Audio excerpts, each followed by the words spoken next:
Hello everyone, my name is Vivek Sharma. आज के इस वीडियो में हम 4 इंपॉर्टेंट आर्टिकल्स को डिस्कस करेंगे। पहले आर्टिकल में we will be talking about Vikram 1। Second article में we will be talking about animal testing और non animal testing. Third article में स्टोन एज से संगम एरा के बीच की कुछ सेटलमेंट के बारे में बात करेंगे तनकाशी तमिलनाडु में। एंड लास्ट में we will be talking about electronic ecosystem in India. आइए एक-एक करके सभी आर्टिकल को डिकोड करते हैं। देखिए, अभी क्या हुआ कि हमने एक रॉकेट बिल्ड किया। इस रॉकेट का नाम रखा गया विक्रम। इस विक्रम के अंदर 4 स्टेजेस हैं, जो किसी भी आप कह सकते हो ऑब्जेक्ट को स्पेस में ले जाने के लिए चाहिए होता है। तो एक्चुअल में ये 350 किलो तक की जो सैटेलाइट है, इसे लोअर अर्थ ऑर्बिट में प्लेस कर सकता है। जैसे मान लीजिए ये अर्थ है, अर्थ से 100 किलोमीटर पे आपको देखने को मिलती है कर्मन लाइन, और कर्मन लाइन से 160 किलोमीटर पे आप चले जाते हैं तो यहां से आपकी लोअर अर्थ ऑर्बिट स्टार्ट होती है। अप टू 2000 किलोमीटर आपको लोअर अर्थ ऑर्बिट देखने को मिलती है। तो इस ऑर्बिट में हम 350 किलो के किसी भी सैटेलाइट को प्लेस कर सकते हैं। अब यहाँ पे ये 4 स्टेज का आपका लॉन्च व्हीकल है, जिसमें पहली 3 जो स्टेज है इसको कहा गया है, ये कलाम स्टेज है। इसमें सॉलिड फ्यूल को यूज किया गया है।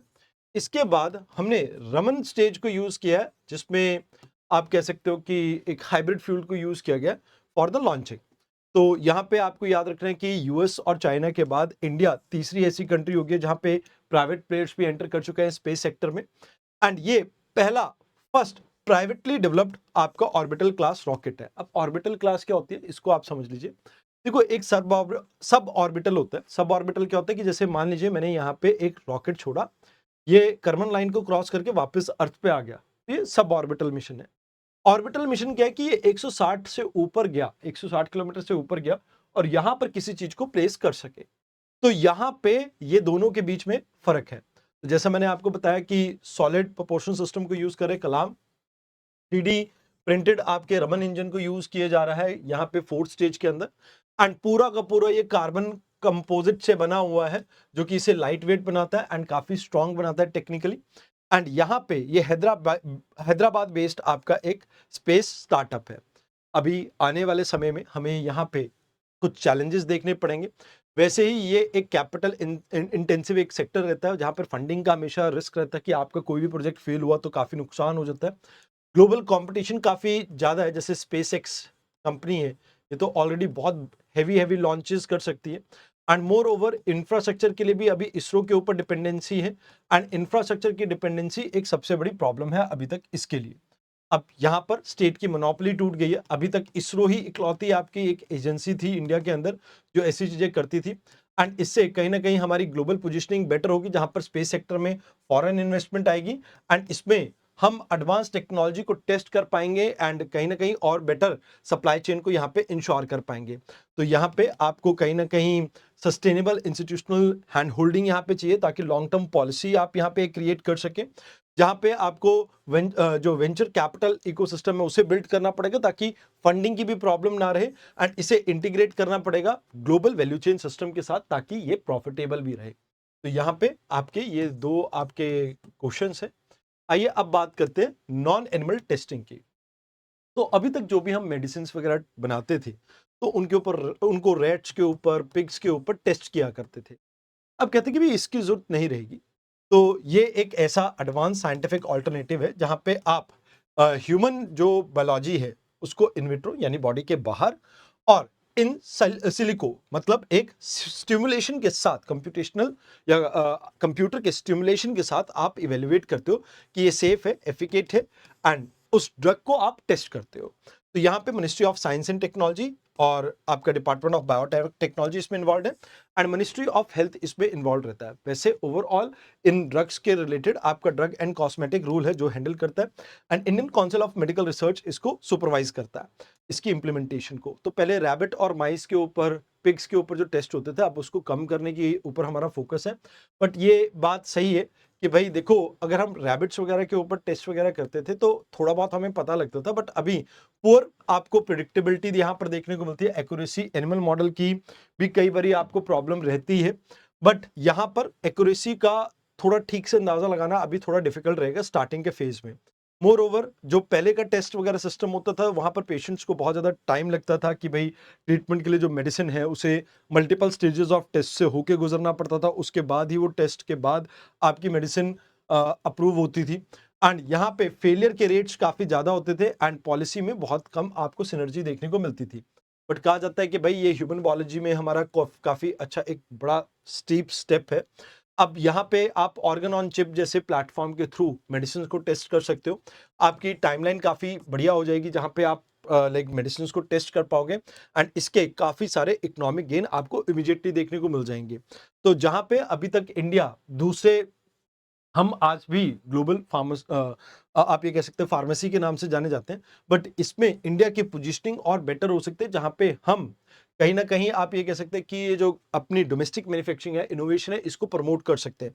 तो कहते हैं कि भी इसके लिए एक नेशनल स्ट्रैटेजी आपको बिल्ड करनी पड़ेगी कि कैसे आप इंडिया के अंदर इनोवेशन को प्रमोट करेंगे एंड इसके लिए डाटा जो एक्सेप्टेंस है वो काफी मायने रखती है। तो डाटा कलेक्शन आपको ठीक करना पड़ेगा एंड एडिशनल टू दैट आपको वेरियस मिनिस्ट्रीज के बीच में यहाँ पे कोऑर्डिनेशन या वेरियस डिपार्टमेंट्स के बीच में कोऑर्डिनेशन को बेटर करना पड़ेगा ताकि एक डेडिकेटेड एक सिंगल विंडो हम क्रिएट कर सके जिसके थ्रू पॉलिसी इंप्लीमेंटेशन यहाँ पे और बेटर हो सके। तो सबसे पहले जेनरिक और बायो सिमिलर्स के ऊपर हमें टारगेट करना चाहिए। जेनरिक मेडिसिन मतलब जैसे मान लीजिए किसी का पेटेंट खत्म हो गया, एस्प्रिन का पेटेंट खत्म हो गया, हमने डिस्प्रिन बना दी, तो वैसा चीजों के ऊपर हमें फोकस करना होगा। तो ये आपके दो क्वेश्चन है जो आप यहाँ पे देख सकते हैं। आइए अब बात करते हैं तनकाशी की। तो हुआ ये कि अभी ना आपके एक एरिया है मलायदीपट्टी, जो कि तमिलनाडु में लोकेटेड है, तनकाशी डिस्ट्रिक्ट के अंदर। यहाँ पर हमने कुछ एक्सकवेशन की और इस एक्सकवेशन में हमें आयरन एज के बाद सीधा लाइक संगम एज की यहाँ पे छवि देखने को मिली। मतलब माइक्रोलिथ था, फिर आयरन एज आया, फिर अर्ली आपकी हिस्ट्री जो है यानी संगम एज आपको देखने को मिलता है। तो ये क्या किसने, Tamil Nadu state department of archaeology ने इसे स्टडी को कंडक्ट किया एंड ये कहा जा रहा है कि भाई इस एरिया में हमें टूटे फूटे कुछ फ्रेगमेंट्स वगैरह कुछ अलग अलग टाइम के मिले। जैसे फॉर एग्जांपल नॉर्दर्न एरिया में आपका ये लोकेटेड है, लाइक जो तमिलनाडु के, वहां पे आपको सेटलमेंट साइट्स वगैरह कुछ देखने को मिलती थी, बट ये तनकाशी की उससे थोड़ी यूनिक है क्योंकि ये नियोलिथिक एज में भी आपको देखने को मिलती है, चालकोलिथिक एज में भी देखने को मिलती है। तो यहाँ पे ये जो लाइक नॉर्दर्न पार्ट में जो नियोलिथिक और चालकोलिथिक देखने को मिलती थी, यहाँ नहीं देखने को मिल रही। यहाँ पर माइक्रोलिथिक एरा के बाद सीधा आपको आयरन एज देखने को मिलती है एंड फिर आपको संगम एज देखने को मिलती है। तो कहते हैं ये वाइपार रिवर जो है उसके बेसिन के पास आपके लोकेटेड है एंड यहाँ पे आपको याद रखना है कि हमें कुछ मैसिव डिजाइन्स मिले, जैसे 4 मीटर इंटू 4 मीटर के आपको डिजाइन्स वगैरह देखने को मिली है। यहाँ पर आपको ब्रिक्स की लाइक ब्रिक्स के यूज के साथ स्टेप वेल्स देखने को मिले। तो कहते हैं इंटरलॉकिंग ऑफ यहाँ पे ब्रिक्स भी किया जाता था एंड कहीं ना कहीं यहाँ पे आपको लाइक तमिलनाडु के अंदर ये आपको चीजें देखने को मिल रही हैं। तो कहते हैं कि ये जो बीड एंड बेंगल्स की यहाँ पर हो सकता है फैक्ट्री हो, यहाँ पर कुछ ऐसा रॉ मटेरियल आपको देखने को मिला है। मेटलर्जी के भी कुछ साइन मिले एंड वीविंग के भी कुछ साइन मिले, जैसे टेराकोटा का आपको यहाँ पे स्प्लेंडर देखने को मिला है एंड मोर ओवर यहाँ पे आपको आयरन एक्सट्रैक्शन के लिए भी कुछ साइट्स वगैरह देखने को मिली है। तो यहाँ पे आपको रोमन गोल्ड कॉइन भी देखने को मिले। तो कहते हैं यहाँ पर हो सकता है कि लाइक पहले जमाने में कुछ ट्रेड्स भी होती हूँ। तो यहाँ पे देखा जाए तो जैसे आपके थिरुमलापुरम जो है, ये जो साइट है ये वेस्टर्न घाट में लोकेटेड है एंड इसमें 35 एकड़ के आसपास ये साइट है आपकी। यहाँ पे बरियल चैम्बर्स भी आपको देखने को मिल रहे हैं एंड एडवांस मेटलर्जी के साइट्स भी देखने को मिल रहे हैं। खासकर यहाँ पे अगर हम बात करें तो बोन्स आपके ब्रॉन्ज सॉरी और क्या कहते हैं गोल्ड और आयरन की भी यहाँ पे भरमार आपको देखने को मिल रही है इन साइट्स के ऊपर। तो यहाँ पे पीकॉक बरियल उर्न आपको देखने को मिला है जो कि आपका ये कारी जो साइट है वहां पे देखने को मिल रहा है। तो रेड स्लिप पोर्ट आपको यहाँ पे देखने को मिल रहे हैं एंड कहीं ना कहीं आप यहाँ पे अगर देखेंगे तो आपको पीकॉक की शेप या सीरीज में भी पेंटिंग देखने को यहाँ पर कुछ यहाँ पर देखने को मिल रही है। तो संगम लिटरेचर की अगर बात की जाए तो वहां के भी आपको कुछ अवशेष यहाँ पर देखने को मिल रहे हैं। तो कहते हैं कि भाई यहाँ अब चैलेंजेस हमारे सामने क्या है, इनकम्प्लीट एक्सकवेशन है, टाइम की वेरिफिकेशन करना अभी थोड़ा हर्डल वाला काम है हमारे लिए एंड कहीं ना कहीं स्ट्रक्चर को क्या फंक्शन में यूज किया जाता था उसको आइडेंटिफाई करना थोड़ा मुश्किल है। तो कहते हैं कि भाई यहाँ आपको कंटिन्यूस हैबिटेशन के एविडेंसेस मिल रहे हैं, काफी अच्छी बात है। Marine time and coastal trade के लिंक्स मिल रहे हैं, संगम लिटरेचर का कोलैबोरेशन देखने को मिल रहा है। यहाँ पे आपको marine time and coastal trade के ट्रेसेस जो देखने को मिल रहे हैं वो काफी अच्छे हैं। एंड यहाँ पे स्पेशलाइज्ड प्रोडक्शन हब भी आपका देखने को मिल सकता है। तो हमें मॉडर्न साइंटिफिक टूल्स को यूज करके इस एरिया को और ज्यादा बेटर वे में एक्सकेवेट करना चाहिए। एंड यहाँ पे आप म्यूजियम एक बिल्ड कर सकते हैं, एंड कहीं ना कहीं आप मैपिंग कर सकते हैं एंड ट्रेड कॉरिडोर्स को कनेक्ट कर सकते हैं एंशिएंट टाइम के। यहाँ पे ये भी आपको यहाँ बेनिफिट देखने को मिलेगा। तो मेंस और प्रीलिम्स के ये आपके क्वेश्चन हो गए। अब बात करते हैं सेमिकॉन 2.0 की।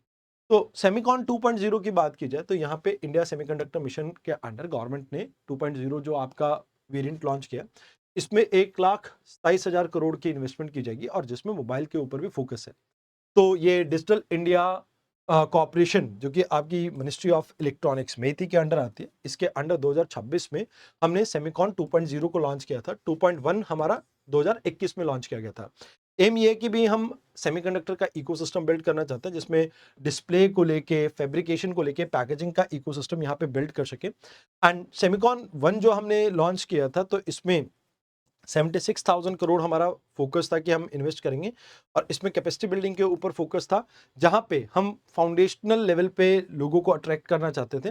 तो यहाँ पे अगर हम देखें तो 50% कैपेक्स जो एक्सपेंडिचर होता है, कैपिटल एक्सपेंडिचर है, उसके ऊपर हम यहाँ पे लाइक आप कह सकते हैं कि लाइक कुछ स्कीम्स में बेनिफिट दिए जा रहे थे। तो यहाँ पे जैसे फाउंडेशनल चिप मेकिंग के ऊपर हमारा फोकस था, असेंबली यूनिट्स के ऊपर फोकस था।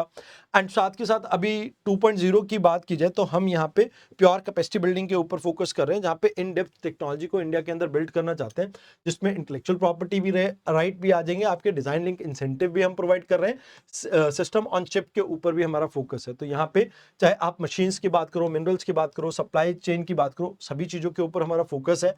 रॉ मटेरियल जो भी सेमीकंडक्टर के प्रोडक्शन के लिए चाहिए वो आएगा यहाँ पे। एडवांस फैब्रिकेशन के ऊपर हमारा फोकस है, जहाँ पे हम लाइक सेमीकंडक्टर फैब के ऊपर फोकस कर रहे हैं, इसके कंपाउंड जो हैं सेमीकंडक्टर्स के उसके ऊपर फोकस करें, डिस्प्ले को बिल्ड करने के ऊपर फोकस करें, advance packaging, cutting edge R&D को प्रमोट करने के ऊपर हमारा फोकस है। एंड मोर ओवर यहाँ पे हम एंड टू एंड डेवलपमेंट के ऊपर फोकस कर रहे हैं सेमीकंडक्टर सेक्टर की। तो यहाँ पे कहा जा रहा है कि भाई ताइवान की आपकी एक कंपनी है PSMC, ये धुलेरा में ऑलरेडी आ चुकी है। माइक्रॉन अगर हम बात करें तो ये आपकी सनद गुजरात में आ चुकी है। देन CG सेमी की बात करें गुजरात में आ चुकी है। केन्स की बात करें असम में, SI यानी सिलिकॉन कार्बन सेमीकंडक्टर की बात करें तो ये आपकी उड़ीसा में आ चुकी है। तो कहते हैं कि भाई अभी हम जो डिजाइन लिंक इंसेंटिव है लगभग यहाँ पे 24 स्टार्टअप्स को ये आपके बेनिफिट्स इसमें प्रोवाइड कर रहे हैं एंड 100 से ज़्यादा MSME सेक्टर को इससे बेनिफिट होगा। वैसे हमने सेमीकंडक्टर्स के लिए US के लिए, जापान और लाइक EU, सिंगापुर, नीदरलैंड, इनके साथ सभी के साथ एग्रीमेंट साइन किया। हमारा ऑब्जेक्टिव ये कि 75% हम जो भी हमारे कंपोनेंट्स हैं वो इंडिजिनस सेल्फ सफिशिएंसी के साथ हम मैन्युफैक्चर कर सकें। 2029 तक ये फोकस रहेगा एंड लगभग हम 100 से 110 बिलियन डॉलर की डोमेस्टिक मार्केट यहाँ पे क्रिएट करना चाहते हैं एंड चाहते हैं कि 2035 तक IP यानी इंटेलेक्चुअल प्रॉपर्टी राइट भी इंडिया से बने। अब जो मोबाइल फोन की बात की जाए तो मिनिस्ट्री ऑफ इलेक्ट्रॉनिक्स ने ये बात की है कि भी हम जो कंप्लीटली बिल्ट यूनिट है इंपोर्ट करते थे उसको बंद कर देंगे। अब यहाँ पे लोकल इंटेलेक्चुअल प्रॉपर्टी राइट को, हार्डवेयर जो आपका इंडिया में बन रहा है उसके ऊपर हमारा फोकस रहेगा। तो ये चीजें हैं जो आपको यहाँ पे देखनी है, बट इसमें अभी प्रॉब्लम ये है कि वर्कफोर्स की कमी है हमारे पास। हाई वैल्यू जो आपके कंपोनेंट है वो आज भी बाहर से आते हैं, वो एक दिक्कत है हमारे पास। फैब्रिकेशन के अंदर, सप्लाई चेन के अंदर कॉम्प्लेक्सिटी है, तो चाइना और ताइवान इसमें अभी भी लीड करते हैं। तो हमें यहाँ पे क्या करना होगा, डीप वैल्यू एडिशन के ऊपर हमें फोकस करना होगा, सिर्फ एक असेंबली बन के ना रह जाए, ये हमारे को देखना होगा। मोर ओवर यहाँ पे इकोनॉमी हमारी और बेटर परफॉर्म करेगी वंस अगर हम एक बारी इस चीज के ऊपर ठीक से फोकस करते हैं। तो यहाँ पे इन्वेस्टमेंट आएगी, प्रोडक्शन इंक्रीज होगी और एक्सपोर्ट इंक्रीज होगा एंड यहाँ पे आपकी स्ट्रैटेजिक ऑटोनॉमी भी और ज्यादा बेटर होगी। तो कहा जाता है कि भाई सॉवरन इंटेलेक्चुअल प्रॉपर्टी राइट के ऊपर आपको फोकस करना होगा, मार्केट के साथ इंडिया को इंटीग्रेट करना पड़ेगा, तभी जाके इसके बेनिफिट आपको देखने को मिलेंगे। तो ये 2 क्वेश्चन है जिसको आप ट्राई कर सकते हैं। आज के डिस्कशन में इतना ही था। धन्यवाद।